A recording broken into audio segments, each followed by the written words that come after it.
Atensyon mga SSS pensioners, ito lang pala ang paraan para maibigay ng tuluyan ang second tranche. 1,000 pesos SSS pension increase. Paano nga ba? Pag-uusapan natin dito sa video. Hold up.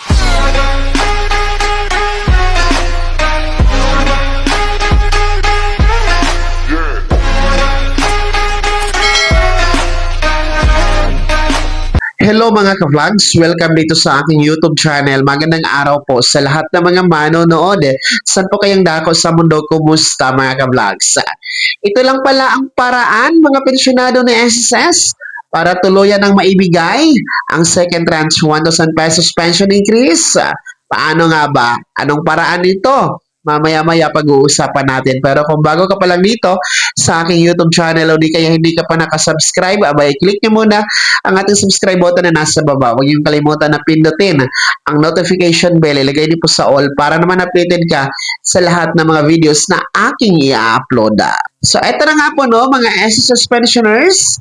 Dahil kung inyo pong matatandaan na ay mahigit 7 taon na o magwawalong taon na nga po na inaantay po natin ang second tranche na 1,000 piso matapos nga pong ibigay ang first tranche noong 2017 at hindi pa nga ito nasundan hanggang sa kasalukuyan at ganun siya katagal no na inaantay po ng ating mga pensyonado. Kaya naman medyo nabuhayan tayo ng pag-asa dahil kung yung muna tandaan nung kasagsagan po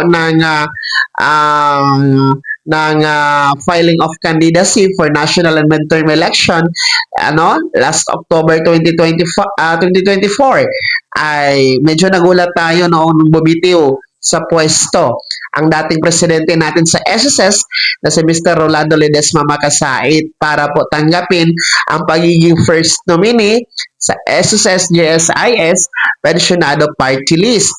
At pinalad na nga naman po sila na manalo no na makaraang 2025 May national midterm election. At isa nga din po sa uupo ngayong 20th Congress itong SSS GSIS Pensionado Party List.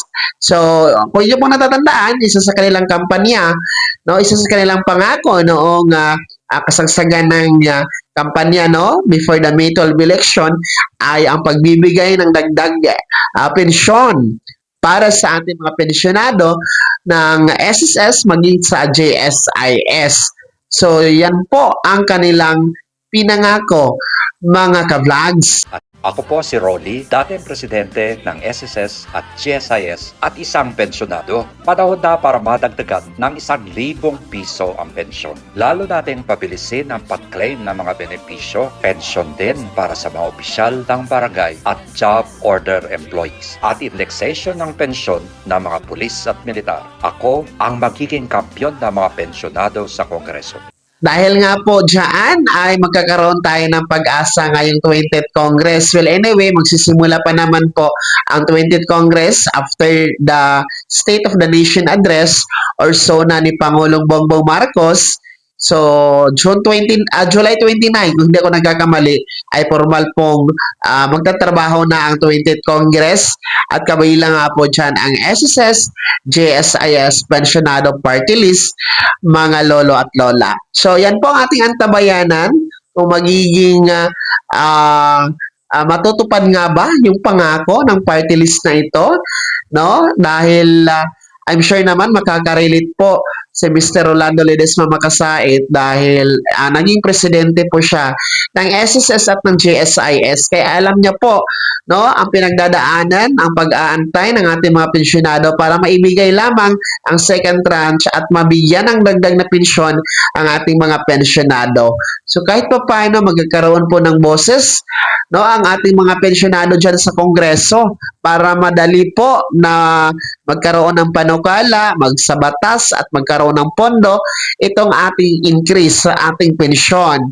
Dahil kung inyo po natatandaan, talagang hayagan po na sinasabi ng SSS na wala talagang pondo, hindi kakayanin na ibigay ang second tranche Kung ipipilit man ito, baka wala pong maabutan na ang mga next generation.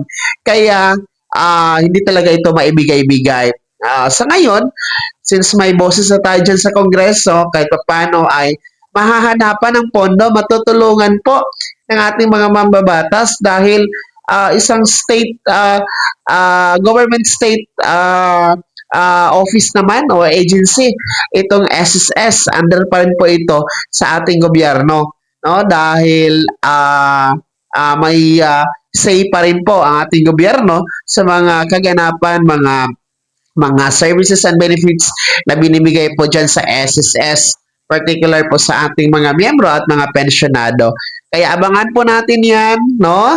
Sa sisimula ng 20th Congress starting July 29, mga lolo at lola, dahil atin pong abangan kung matutupad nga ba itong pangako ng SSS JSIS Pensionado Party List na matutulungan ng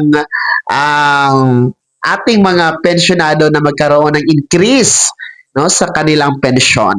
Kaya naman, mga SSS pensioners, ano po yung comment at reaction sa balitang ito? Kayo ba ay naniniwala na matutulungan ng SSS JSIS Pensionado Party List na maibigay ang second tranche?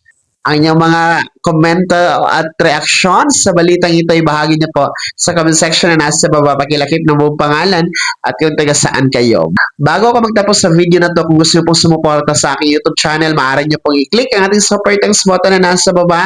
Sa mga gusto maging miyembro, pwede po i-click niyo po ating join button. Maraming perks dyan mga ka-vlogs. Be my member now. Sana naging gabay ang video na to. Ito paano na pag-uusapan natin ng mga mahahalagang bagay-bagay na may kinalaman sa pagiging miyembro, beneficiaryo at pensyonado sa SSS. Kung hindi ka pa nakasubscribe dito sa aking YouTube channel, maaari nyo na i-click ang ating subscribe button na nasa baba. Huwag niyong kalimutan na pindutin ang notification bell. Ilagay niyo po sa all para naman updated ka sa lahat ng mga videos na aking i-upload. Maaari nyo ding i-like ang video na to. At kung meron ka pa mga katanungan, maaari nyo i-komento sa comment section na nasa baba. Paki-follow na din po ang aking official Facebook page na nasa screen nyo. Muli po, ako si Daniel Timpawa na nagsasabing dito sa aking YouTube channel, Pawang Katotohanan at lahat totoo lamang.